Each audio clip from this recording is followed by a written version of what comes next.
Bismillahirrahmanirrahim. Ali Imran ayat 42 sampai 46. Wa idz qalatil malaikatu, dan ketika malaikat berbicara, ya Maryamu, hai Maryam. Ini malaikat Jibril sedang diskusi atau ngobrol dengan Maryam. Maryam putri dari Imran. Makanya surat ini dinamakan Ali Imran. Ali itu artinya keluarga, berarti keluarga Imran. Apa isi pembicaraan malaikat Jibril dengan Maryam? Kalau di agama lain huruf M-nya hilang, jadinya Maria. Innallaha, sesungguhnya Allah. Kalau dibaca pocong, dibaca sepotong istofaki. Tapi kalau dibaca lanjut, innallaha istofaki, sesungguhnya Allah istofaki, telah memilihmu. Ki di belakang itu menunjukkan kamu perempuan. Kalau ka itu kamu laki-laki. Makanya kadang kalau ada orang sakit, kalau yang sakit itu laki-laki, didoakannya syafaqallah. Kalau perempuan syafaqillah. Ini kadang orang kalau ada kabar sakit yang ditulis di grup WA, mohon doanya untuk Mas Yanto lagi sakit. Itu kadang yang ngedoain wes pokoknya yang ada di stiker asal kirim. Entah itu bacanya syafaqallah atau syafaqillah. Kalau yang pas kebetulan stikernya karokatnya kafnya fathah, ya bener untuk laki-laki. Tapi kalau kafnya kok harokatnya kasroh, yang didoakan perempuan. Berarti yang didoakan bukan Yanto tapi Yanti. Syafaqillah itu kalau untuk perempuan, syafaqallah kalau untuk laki-laki. Kalau Indonesia mah mau laki mau perempuan, kamu yo kamu aja, dia yo dia saja. Tapi kalau Arab dia, kalau laki-laki huwa, kalau perempuan hiya, beda-beda. Nah ini karena yang diajak dialog perempuan, makanya istofaki, Allah telah memilihmu. Wa tahharaki, dan mensucikanmu. Wastafaki, dan mengunggulkanmu ala nisa'il alamin, dibanding dengan wanita-wanita di seluruh dunia. Ini malaikat Jibril datang kepada Maryam menginformasikan Maryam, kamu ini telah dipilih oleh Allah. Allah mensucikanmu, artinya menjaga kesucianmu. Wastafaki ala nisa'il alamin, dan Allah mengunggulkanmu dibanding dengan wanita seluruh alam raya. Kalau dalam hadis Nabi, wanita termulia itu ada 4. Pertama adalah Asia, istrinya Fir'aun. Walaupun lakinya kayak begitu, kurang ajarnya wes ngepol, pokoknya mentok, tapi istrinya diangkat oleh Allah menjadi wanita termulia. Kemudian yang kedua Maryam binti Imran, ibunya Nabi Isa yang kita bahas ini. Kemudian Khadijah binti Khuwailid, istri Rasulullah sallallahu alaihi wasallam. Kemudian yang keempat Fatimahuz Zahra, putri dari Rasulullah sallallahu alaihi wasallam. Kemudian lanjut dialognya, ya Maryamu, hai Maryam, uqnuti, maka taatlah li rabbiki, kepada Tuhanmu. Kalau untuk laki-laki ya li rabbika. Tapi karena ini lawan bicaranya perempuan, li rabbiki. Ini artinya sebagai bentuk syukurmu wahai Maryam, kamu dijadikan wanita pilihan, maka uqnuti li rabbiki, taatlah kepada Tuhan. Taatnya itu dengan wasjudi, maka sujudlah kamu, warka'i dan rukuklah kamu. Artinya sholat.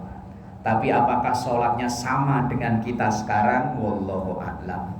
Tapi tetap ada perintah rukuk, perintah sujud. Tapi kok sama apa kita? Ya wallahu a'lam. Yang penting perintahnya sama.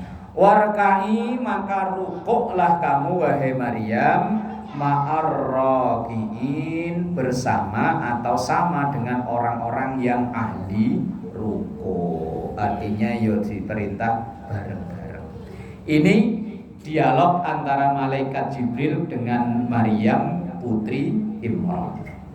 Dzalika min amba'il ghaibi nuhihi ilaika. Dzalika, inilah, min amba'il ghaibi, termasuk informasi atau berita-berita yang gaib. Nuhihi, yang diwahyukan atau yang kami wahyukan, ilaika. Oh, berarti ka ini yang dituju laki-laki, yaitu Nabi Muhammad sallallahu alaihi wasallam. Cerita tentang Isa bin Maryam, kemudian Maryam dengan ayahnya, itu kan sudah tertulis di kitab-kitab sebelum Islam. Nah, ketika Rasulullah Shallallahu Alaihi Wasallam menyampaikan kepada para umatnya saat itu, atau tokoh-tokoh dari kaum Nasrani saat itu, mengatakan begini, loh, Muhammad kok bisa tahu itu tentang cerita tentang Maryam? Padahal Muhammad itu kan ummi. Ummi bukan ummi ibu loh ya. Kalau ummi ini kan ummi ibu. Tapi ummi di sini adalah ummi itu orang yang memang tidak dikehendaki oleh Allah untuk bisa baca tulis. Itu Rasulullah. Konon dalam riwayat beliau itu tidak bisa membaca, tidak bisa menulis. Kalau bahasa kita begini, loh, Muhammad itu kan nggak bisa baca tulis, kok bisa tahu cerita tentang Maryam? Wong Maryam itu adanya cuma di kitab-kitab dulu, di Taurat dan Injil. Loh, kok iki Maryam, kok Muhammad bisa tahu gimana ceritanya? Nah, kemudian disampaikan, diperjelas dalam ayat ini, dzalika min amba'il ghaibi nuhihi ilaika. Ini adalah termasuk informasi yang gaib bagi umat Nabi Muhammad. Nuhihi ilaika, yang kami wahyukan kepada engkau Nabi Muhammad sallallahu alaihi wasallam. Wa ma kunta ladaihim idh yulquna aqlamahum ayyuhum yakfulu Maryam. Wa ma, dan tidaklah kunta engkau wahai Muhammad. Kunta itu kalau laki-laki, kalau perempuannya kunti. Asal nggak ditambahi lana. Nah, kalau ditambahi lana bahaya. Lah ya makanya kuntilanak kan nggak laki-laki kan, ya perempuan ya. Ya bener memang. Udah ngikutin bahasa Arab itu, kalau laki-laki kuntalana. Lah ya kalau perempuan kuntilana. Wa ma kunta ladaihim idh yulquna aqlamuhum ayyuhum yakfalu Maryam. Padahal engkau Muhammad saat orang-orang berdebat tentang siapa yang mengasuh Maryam, kamu tidak ada di situ. Lah kok kamu tahu? Nah, begitu loh maksudnya. Ketika Imran ini meninggal, Imran ini kan pemimpin pada masa itu. Ketika istrinya Ummi Hani, dari ayat-ayat yang sebelumnya, hamil, Imran meninggal. Sama kayak kasus Rasulullah ketika dalam kandungan, ayahnya juga meninggal. Nah, ketika Ummi Hani dari istrinya Imran ini melahirkan perempuan yang bernama Maryam itu, orang-orang pada rebutan, berebut untuk mengasuh Maryam. Di situ dituliskan iryulquna aqlamahum, mereka berebut sambil melempar pulpen, apa itu? Mereka ngadain undian siapa yang berhak untuk ngasuh Maryam. Kalau mungkin kalau bahasa kita, kalau pakai pulpen diputer, nanti pulpen ini ujungnya madep kemana? Lah nanti itu yang berhak ngasuh Maryam. Puter begini, kayak orang dadu lotre loh, kan ada gambarnya diputer gitu kan. Zaman saya kecil itu dulu asal ada tontonan entah wayang itu ada dadu gitu. Masangnya 5 rupiah, terdapatnya telur asin.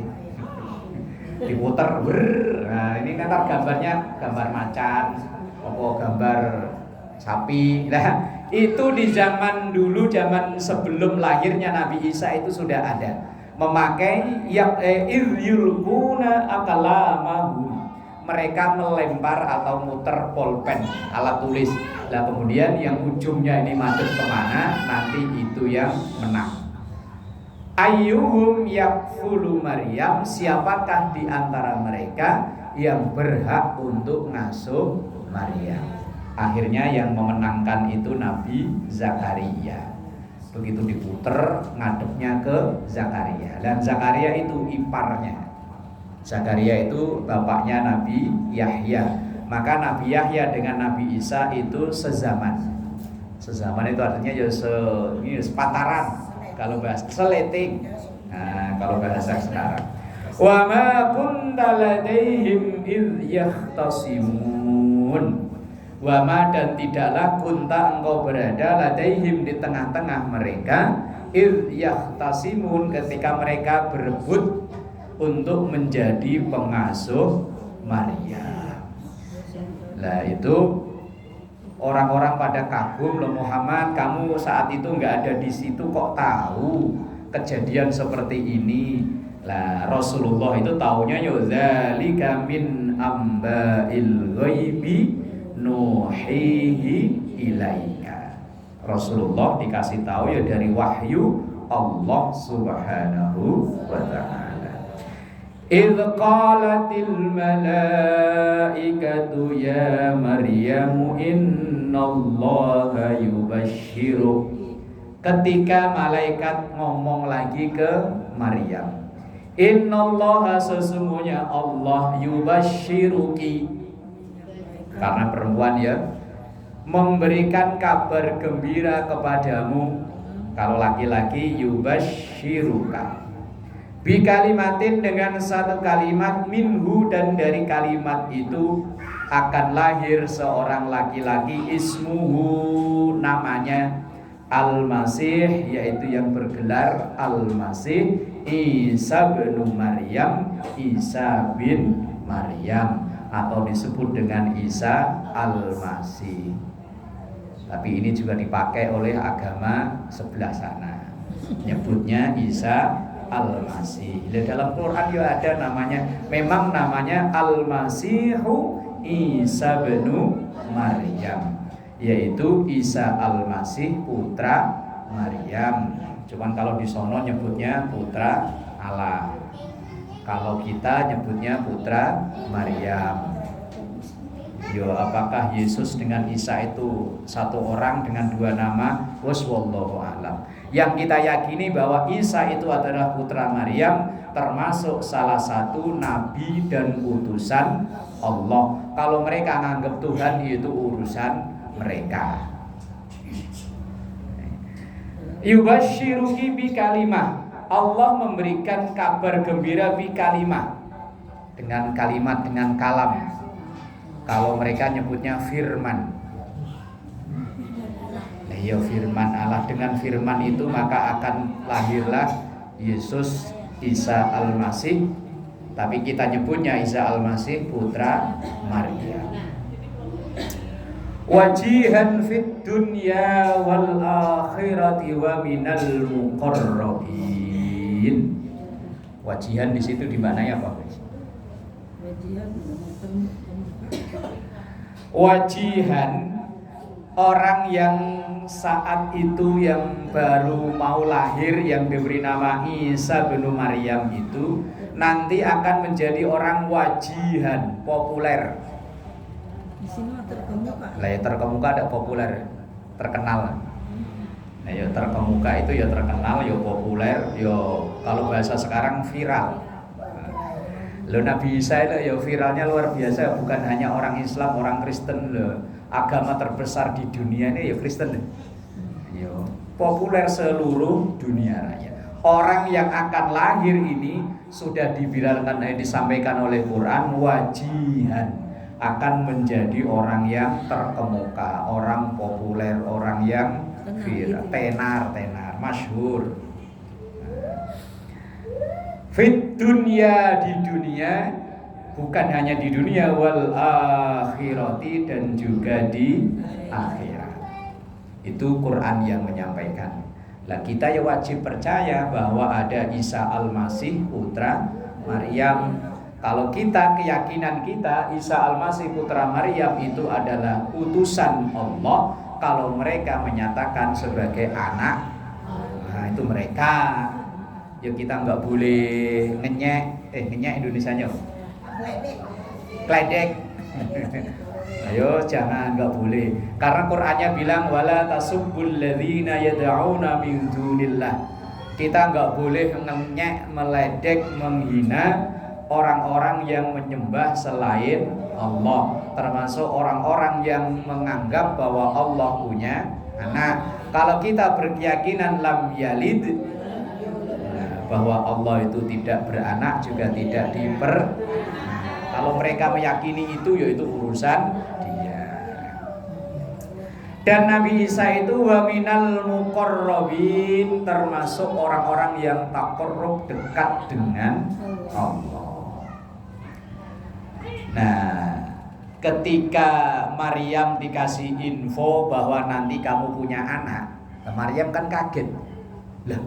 Lah kalau saya punya anak, saya nggak punya laki gimana? Rame saudara. Lah iyo, lah sekarang pada ikutan. Lah iyo sekarang kan pada ikutan, nggak mau kalah sama Maryam. Biar nggak punya laki nggak apa-apa, yang penting punya anak. Padahal malah masuk TV yo, diviralkan. Waduh, berapa hari yang lalu saya kebetulan mampir di rumah teman nonton TV yang berita siang itu, yang artis siapa nggak punya suami tapi dengan bangganya punya anak. Yo nggak apal. Saya nonton cuma sebentar doang, jadi lu nggak inget namanya. Cuman ya Allah, orang nggak punya suami kok dengan bangganya punya anak. Lah yo bahkan ya Allah wes. Lah ini Maryam dulu juga begitu.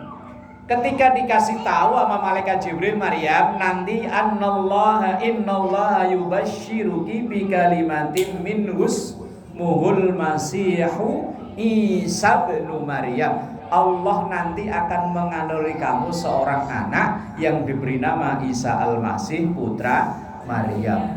Ya Maryam yuk bingung. Maryam itu terkenal sebagai pengabdi di Baitul Maqdis, terkenal sebagai wanita suci yang di atas tadi ayatnya. Innallaha astafaki wa tahharaki. Lah kok tiba-tiba punya anak, apa kata orang? Kan gitu ya.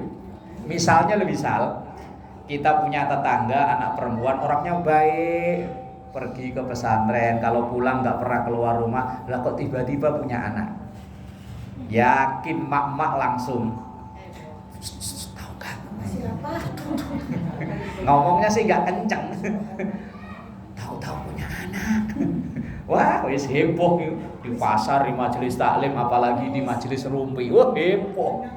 Lah zaman dulu Maryam juga bingung, sama lah ya, sama-sama manusia. Kalau bahasa kita kan bingung, ya Allah, saya ini bertahun dari lahir memang udah ngabdi di Baitul Maqdis, udah dewasa, saya keluar rumah aja nggak pernah. Lah kok tiba-tiba mau dikaruniai anak, apa kata orang? Waduh, bingung ya.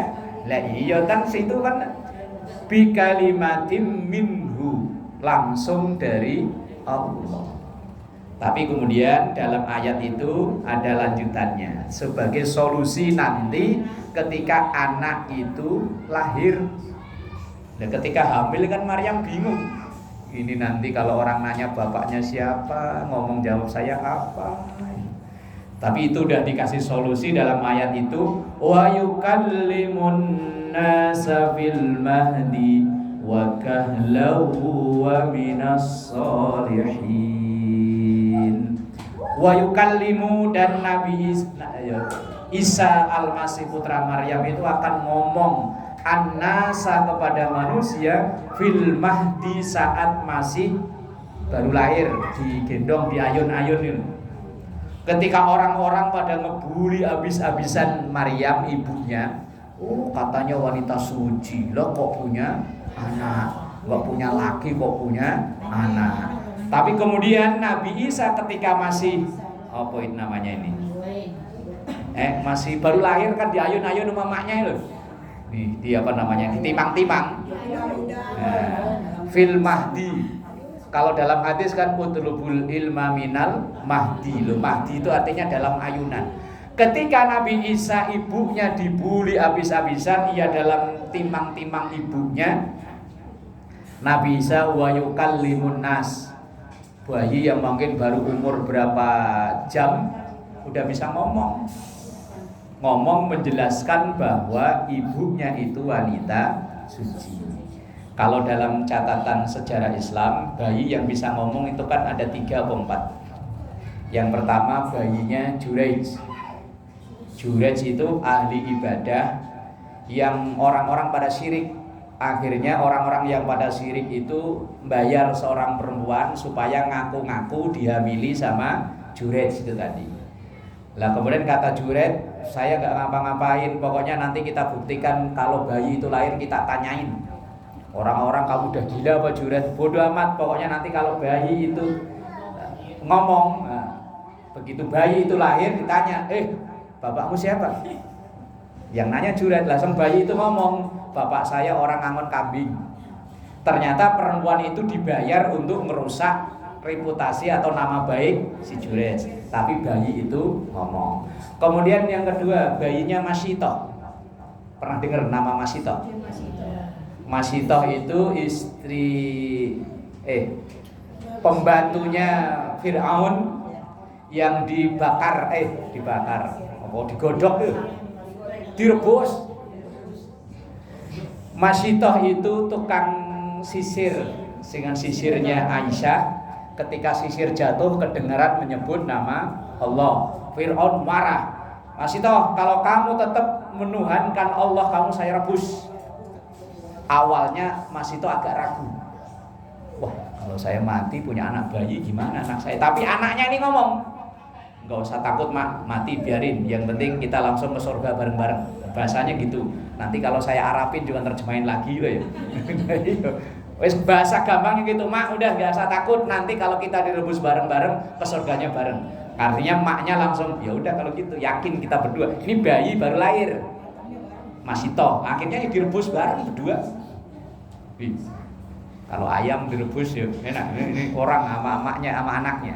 Ya, kemudian yang ketiga, bayi yang bisa ngomong ini Nabi Isa ketika baru lahir. Wa yukallimun nasa fil mahdi wa kahla. Wa yukallimu, dan Nabi Isa itu ngomong membela ibunya an-nasa di hadapan orang-orang fil mahdi saat masih berada di buayan. Wa kahla, dan juga nanti saat udah dewasa.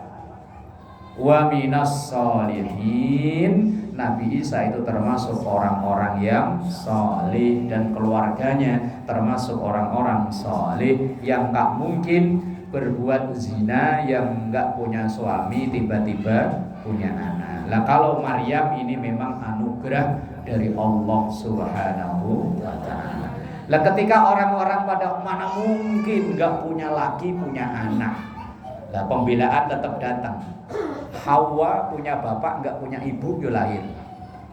Istrinya Nabi Adam kan punyanya bapak kan. Nabi Adam kan bapaknya diambil dari. Nah, Nabi Adam malah lebih unik lagi. Gak punya bapak, gak punya emak, yo lahir, yo ada. Nah, akhirnya orang-orang yang mau terima, yo terima. Tapi kalau yang gak mau, ya tetap gak mau. Orang kalau udah keras hatinya, biar diomongin kayak apa ya tetap ngeles.